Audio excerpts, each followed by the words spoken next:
Welcome back, WNST, Towson, Baltimore, and Baltimore Positive. We've got the hats, we've got the merger happening. But before we do that, I need to make a point that Taharka Ice Cream has been sponsoring Baltimore Positive all summer and now into the winter on these hot days. I ran out of pistachio. I then did not reorder the pistachio. I'll have you know there are 2 boxes of it right now. Well, 1.5 pints left. I've eaten about half of it. Don Muller's been working on his out in Catonsville. We will work on some shrimp and grits as well as some chicken and waffles at some point very, very soon over at State Fair. I caught up with Damie Hahn this week from Fadley's. They're moving and grooving over in Catonsville as well. You can still order those crab cakes online. You can come down to Lexington Market now and grab them as I'm doing this week. And let's not forget Jeff Moeller, who has caught Orioles fever. You can find him out at Moeller and Gary Realty. Also did a great segment with him last month at WNST.net in our buyatoyota.com audio vault.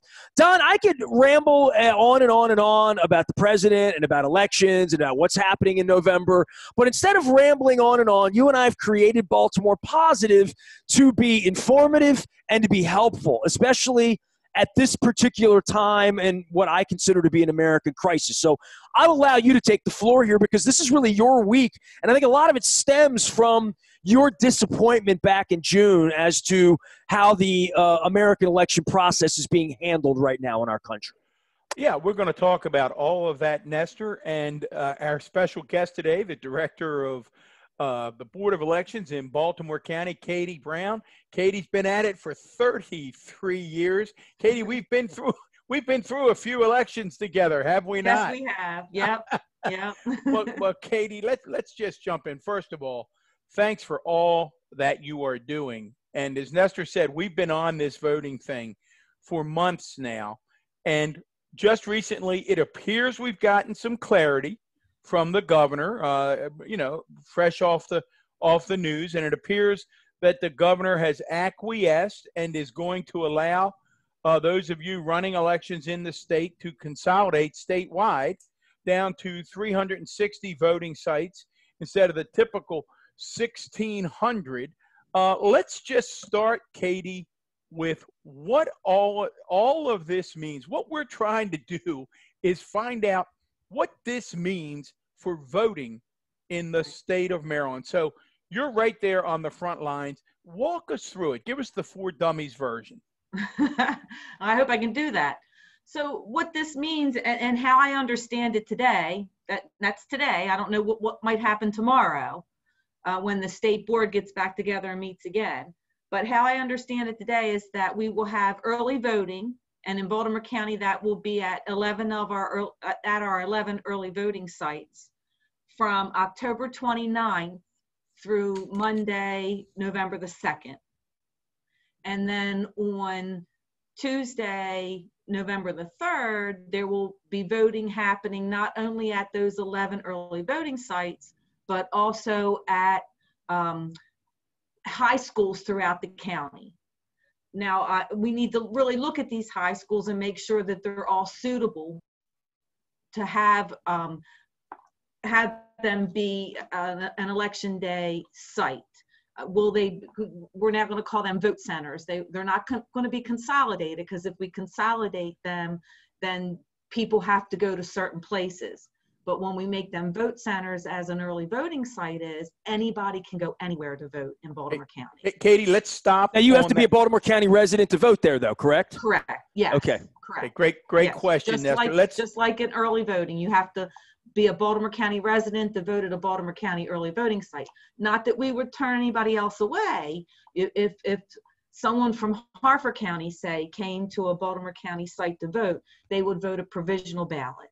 So we would never turn anyone away, but we always want you to go to your correct site so that you vote your correct ballot. So Katie, I'm trying to follow, and we're going to be speaking with state folks later as well. We're going to speak with former Secretary of State John Willis. We really are trying to do a deep dive here at Baltimore Positive into voting in the state of Maryland and across the nation. So let's go back and be very specific on the Baltimore County situation. So one of the things that I wasn't familiar with that you just shared is that the 11 early voting sites will remain open on November 3rd. Correct. That's Okay. how I read the proposal to the governor. And Yes. then in addition to that, you will open up, I think there are 24 high schools. I'd have to double check, but roughly 24 high schools. You would then open them up as voting centers, meaning that Baltimore County would have 35 places to vote on November the 3rd, as opposed to typically, I think, 236, Katie? We have 236 precincts. Right. But when you think about, some of them are school and cafeteria situations, so we narrow it down, it's probably about 180 some actual facility sites.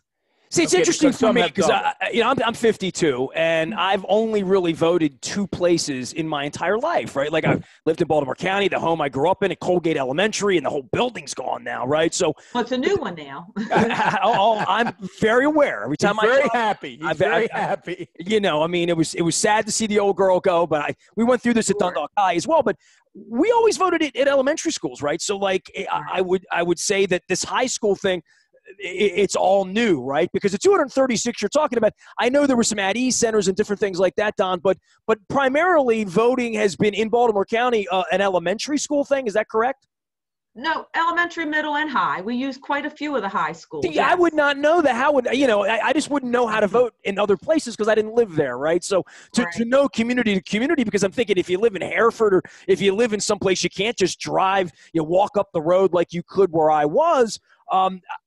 For this, though, the length of this and how many days it's out and how many ways there are to vote, as a citizen and just, the Joe citizen on the street, I just care that everybody will have a chance to vote, that it won't be what we saw in Wisconsin a couple of months ago where people who wanted to vote could not vote. Don, from where you are, from a leadership position in doing this, give me both sides of this, because opening too many, not enough, going early, going late. The whole goal here is just to make it so that you don't have to take the day off to vote, literally, right? We don't do that in America. We probably should. That's true, and I want Katie to weigh in. Katie, and I know those of you at the local boards fought the good fight and lost the debate with the governor, which was to try to avoid this double mailing that we're about to embark upon. Now, and what I mean by that, and I'm going to have you clarify it for our listeners as well, is that you all would have preferred to pursue the model that we used in April and in June, which is you send us a ballot. I get a ballot. Nestor gets a ballot. We all got it. And I've done it twice now, right? Or 3 times with the Kwaisi. Correct. Right. We had several of them. Yeah. We did it 3 times. It appeared to work very, very well. And I realized that there were some hiccups, and we'll get into those in more detail with the state, because most of those hiccups were not in Baltimore County. So congratulations to you. Thank you. But I do want, so now let's talk about what you have to do, because it looks to me like starting August the 24th, and then by August, no later than the 28th, you will now mail everyone in Baltimore County an application for an absentee ballot. First of all, am I accurate? It won't come directly from us. It's coming from the vendor that the state chose. Okay. So Baltimore County will not be sending that out. The state's going to send that application out to everyone. So to roughly the 4 million voters in the state will get these from the state of Maryland. Now, so they're the ones then that will have to process that. And I've gone, I don't know about you, Nestor. I'm encouraging everybody, Katie. I have not done this yet, so scold me. All right, maybe you can do the public service announcement. People really shouldn't wait, right? I mean, they should go on the Board of Elections website now and request an absentee ballot now. Is that right? They can do that now. Yes, they can either wait for the mailing or do it now. I want everybody to do that as much as they can. Get it in early. If you're worried about going to the polling place, we want everybody to vote by mail. And yes, you can go out to the state board's website onto their own online voter services and request that absentee ballot application, or request to vote by, I shouldn't say absentee anymore, vote by mail ballot online on their online voter services. Yeah, or they Katie, can call us and we can send out the application, but applications are coming to everybody, and that's the way we want you to go. We want everybody to stay safe during this pandemic and vote by mail. you've been doing this a long time, and I guess you've seen this change. And, look, I was raised by much older parents, right? And we went to the same place to vote in 1976, that we went in 78, that we went in 80, that we went, just on and on and on. And my family always voted. And as I said, I've had two sort of ways I've ever voted. I'm sure during your time, you've seen laws, administration, state houses, federal, all of it changed to some degree. This particular time and the challenges we have right now with the pandemic, can you just run us through the challenges of 236 precincts? Because we hear about so many precincts, but I know at my precinct, and I'm speaking again at Colgate Elementary, and even in the city, since I've moved to the city, where my precinct's literally 50 paces. It's even closer to where I live than it was where my mom lived, which was a block away. So ease of vote for me as a citizen has never felt. I mean, my mom was born in 1919 before she was allowed to vote, right? So voting for me has just been like turning on water. I go, I vote, my name's there. I've only changed addresses twice, 2 or 3 times in my life. So it's been easy for me. But when I vote, the people that were there, the election judges, were like 70 years old 25 years ago. Like literally, it was always older people. I would think that they're the most compromised people throughout all of this, that you don't want at polling stations hanging out in November. Speak to why this has been a little bit more challenging and even more dangerous for older folks in getting judges and all of the things that every precinct, not just Baltimore County, but everywhere in the country has to do in order to make an election work. Right. And just like you said, a good percentage of our election workers are older and in that compromised situation. And, if we opened all 230 precincts, we would need over 4,000 judges. Wow. Right now we have maybe 2,200 on the books that are willing to work. And that's all contingent on how things are come October and November. If that curve starts going up again, we're going to lose some of those 2,200. So now with opening just the 11 and the 24 or 30 or so election day precincts, we won't need as many judges. Hopefully we can pull from what we have on board now to work those 6 days of early voting and election day, because we want to keep it consistent. We want to keep those same people at those locations, because once they start, they know what to do, and you get better every day. Well, the people who vote, like Don and I, we sort of figured out we vote and we would not vote. I guess what I'm trying to do today for anybody that's out there, let's say I know a guy named Peter. Let's just pretend there's a guy named Peter who's never voted in his life, and he might be 30 years old, and he's just angry, fed up, wants to participate for the very first time. Didn't go to Colgate and vote, and like I have. Right. What can a human being do here in the middle of August who says, I want to vote for the first time, or I haven't voted in a long time, I don't even know if they have my name, and I haven't gotten a piece of mail? If you're just sort of lost in the shuffle, as I'm assuming, Don, what's the number? 50% of us don't vote? I mean, in the whole country, right? Like ever, okay. Right? Yeah. Correct, right, Katie? I mean, yeah. in June, statewide, I think it was 43% or so voted. Actually, the city led the parade in June, which was the first time that had happened in 40 years. The ballot came to my mailbox. They actually had 48%. But Nestor's question is a good one, Katie, because you're the expert. A young man, 30 years old, never voted. He's in his car right now. And he says, you know what? I'm going to vote this time. What does he have to do to make sure that when he shows up on election day or votes ahead of time, he can do that? Or she. Right. So that whomever can go to the state board's website again and use that online voter services, and they can put their information in and check them first, see, am I registered, and is my registration correct? Am I at the right address? Am I the party that I want to be? And is everything in order? And if they can't find themselves, then they can fill out the online voter registration form and get themselves registered and ask for that vote by mail ballot at the same time.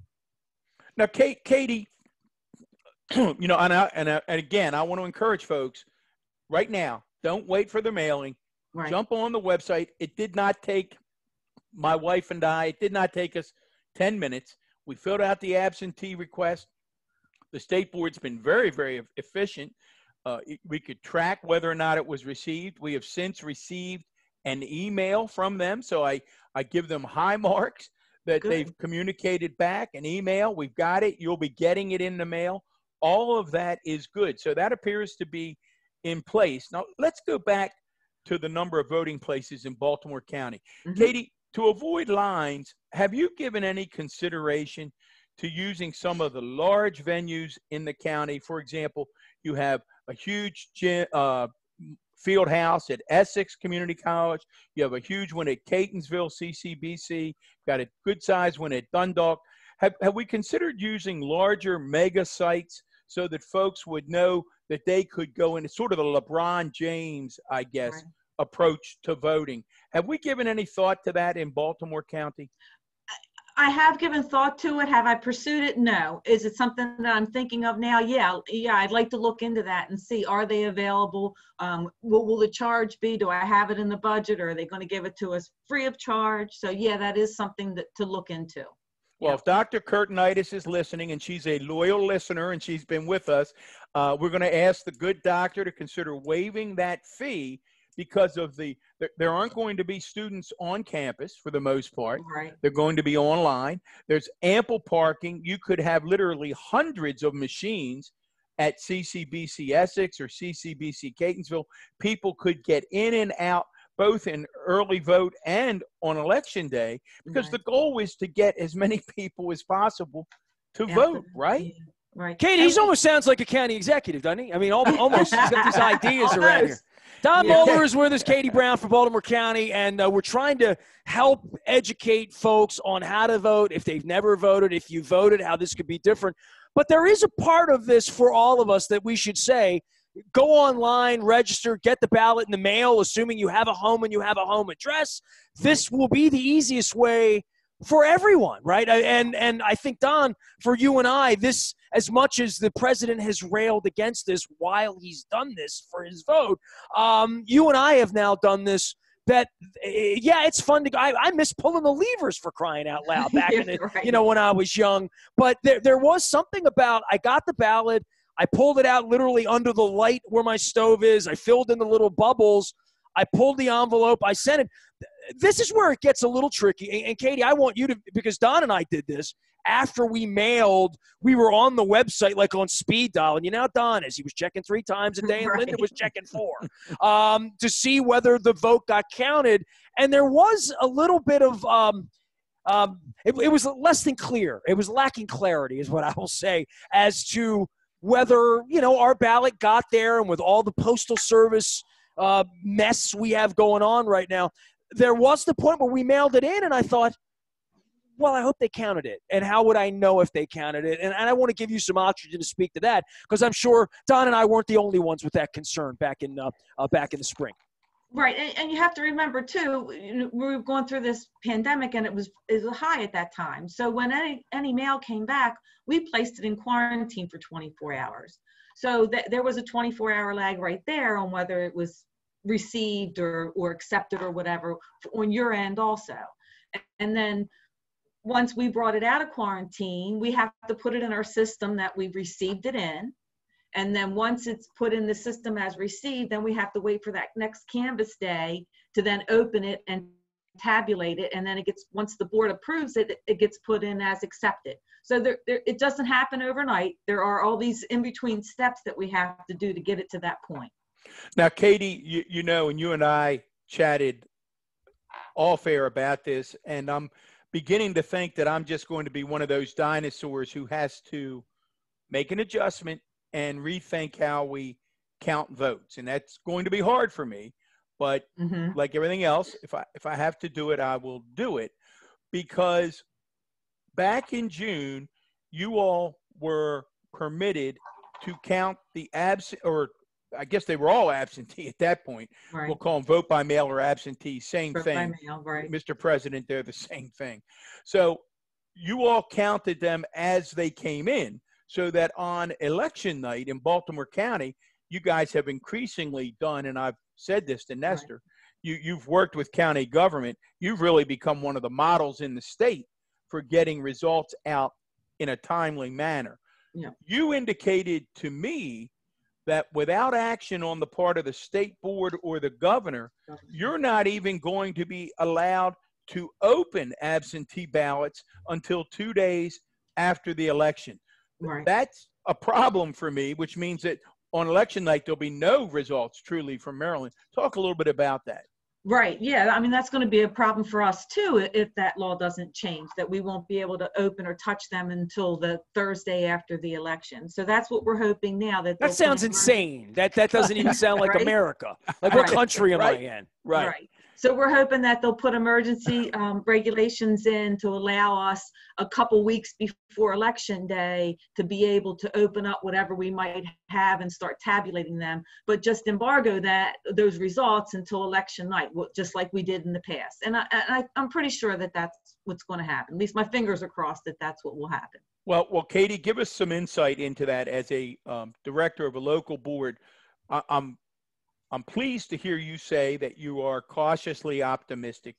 Are you, as local directors, having those discussions with Linda Lamone and her team at the state, and thus Linda having that discussion with the governor? Yes. We are in weekly discussions, if not daily discussions, with the state board. I'm constantly sending them stuff, and we do have a weekly discussion with them, amongst all directors, plus us as directors ourselves under our Maryland Association of Election Official group. We get together once or twice a week to talk about what things are happening and how we would like to see them go.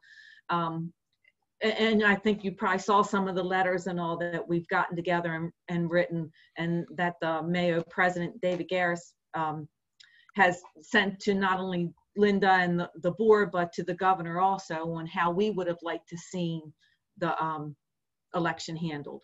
Well, speaking of that, Katie, the president aside, and we're not going to ask you to opine into national politics, but I do enough of that.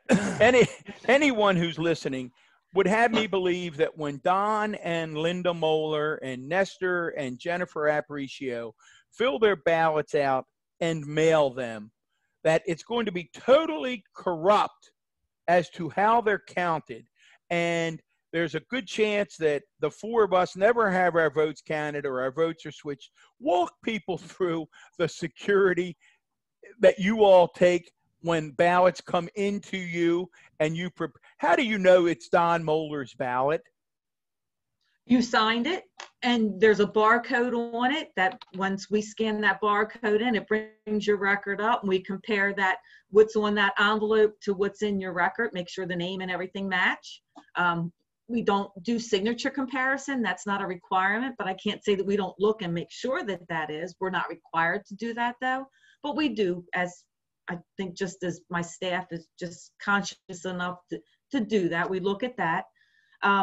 So once we receive your ballot in, it's kept secured until we process it through, well, at all times it's kept secured. But we process it through our registration system and receive it in there. And then we work together to open them up and to tabulate them. There was a special regulation, emergency reg that was passed that we didn't need a bipartisan team to open them because we had to do social distancing and keep our gatherings in the room under 10.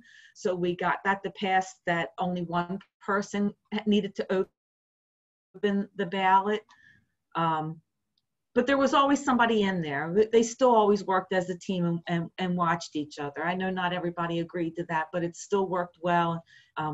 We still kept an eye on. I always had a lead person in every room as things were going on.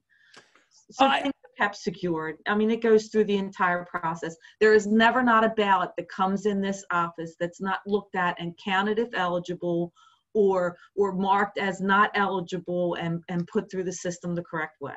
I'm going to put you on a spot here. We got with 553,000 registered voters, correct? I'm looking at Baltimore County, almost 554,000. Don, percentage of people that usually vote, you said 43, 50%, somewhere in that range. So we'd say about 275,000 people. Well, in the presidential, I actually looked before we jumped on this podcast. In 2016, in the state of Maryland, over 70% of the people voted in the presidential election. I was actually shocked at that. And I would say that Baltimore County probably mirrors that, right, Katie? Right. Yep. So that'll be you're about looking at about 400,000. 70%. Right. Okay, so 400,000 people in Baltimore County will vote. And I'm going to ask you this because this is important, really important, I think, more than anything. 400,000 people, every 2 years they voted. You're 33 years into this. I mean, I don't even want to do the math on that, but I'll do the math at 8 million, 10 million, whatever those number of votes have been that have come through your office. We hear about fraud in voter elections. You've had about 10 million votes come through under your watch or your time there.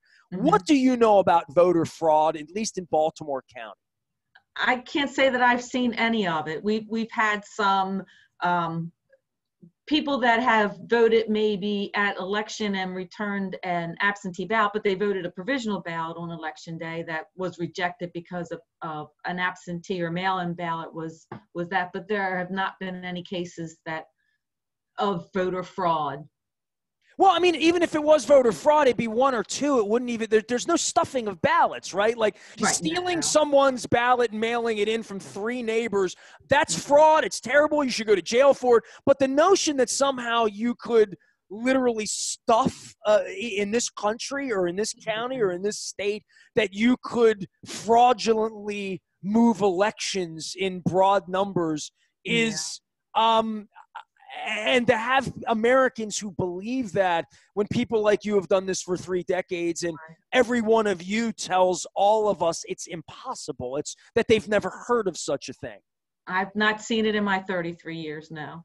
Well, that's a pretty good track record. Katie, before we let you get out of here, because Nestor knows this is sort of my dog after a bone piece. So should the Board of Elections and the governor make the changes that we hope they will make, which was allow you to count these votes as they come in, as you do, you tabulate early vote, I believe, as you get it. No, you count early vote that day?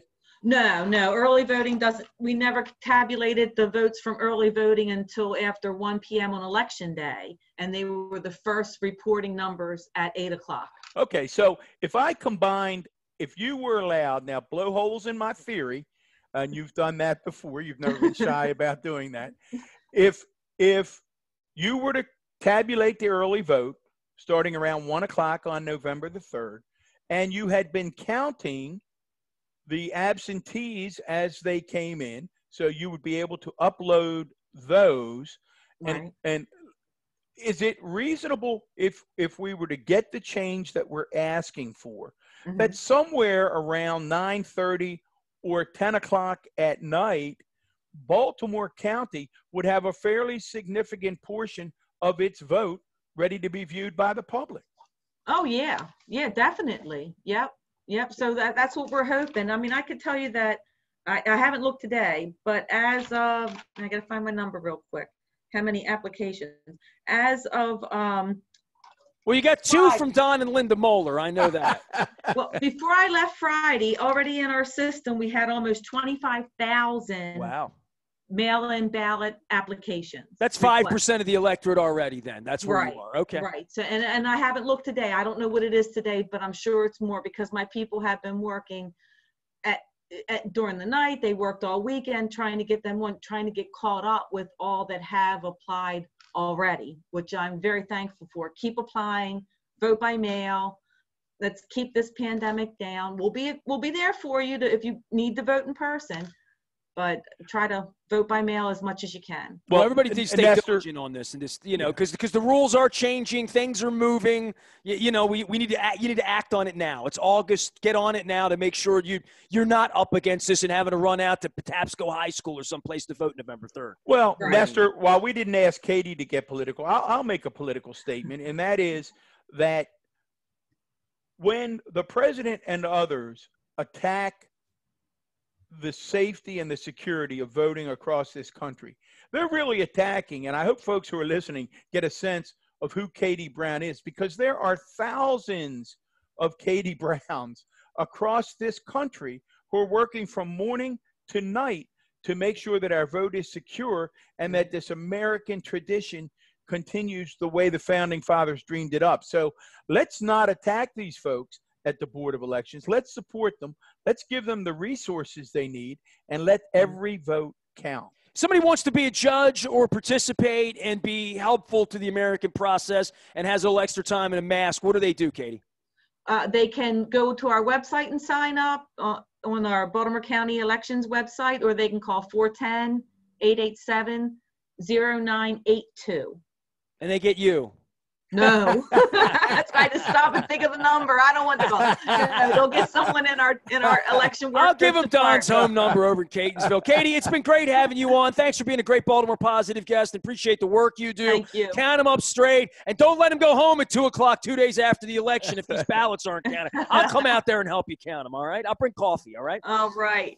Appreciate you. Thank you. Take care. Katie Brown for Baltimore Stay well. County and the Board of Elections, and Don Moeller, of course, former Baltimore County executive. All of our WNST programming and Baltimore Positive programming brought to you by our friends at Taharka. I'm working the wake and bake here, the coffee ice cream with the fudge swirl and chunks of fudge brownies. Ooh, yummy. Perfect for breakfast. At Hand some Taharka, to Katie. Yeah, send some my way. I need that. Serving Need the award-winning ice cream and social change, our friends at Taharka, for being a guest. You know what? If I brought it to you, it would melt on the way over, which is unfortunate. That's the excuse I'm using for my son. That's why he's not getting it. Our friends at State Fair, of course, over in Catonsville. You can go over there, get some chicken and waffles. And I did up the lamb chops. They were fantastic a couple weeks ago. Stop by, see Evan El Guapo across the street. That's happening. Faidley's, mail-in crab cakes all over the world. They ship them to you. They are delicious. You can also pick them up down at Lexington Market. And soon, next spring, open in Catonsville. Moeller and Gary Realty, closing deals from 6 feet away. Low interest rates, time to sell, time to buy. Find them at Moeller and Gary Realty. On behalf of former Baltimore County Executive Don Moeller and all of our friends in the county, we are Baltimore Positive. I'm Nestor. Find me nasty at WNST.net. Calm, local, and always Baltimore Positive.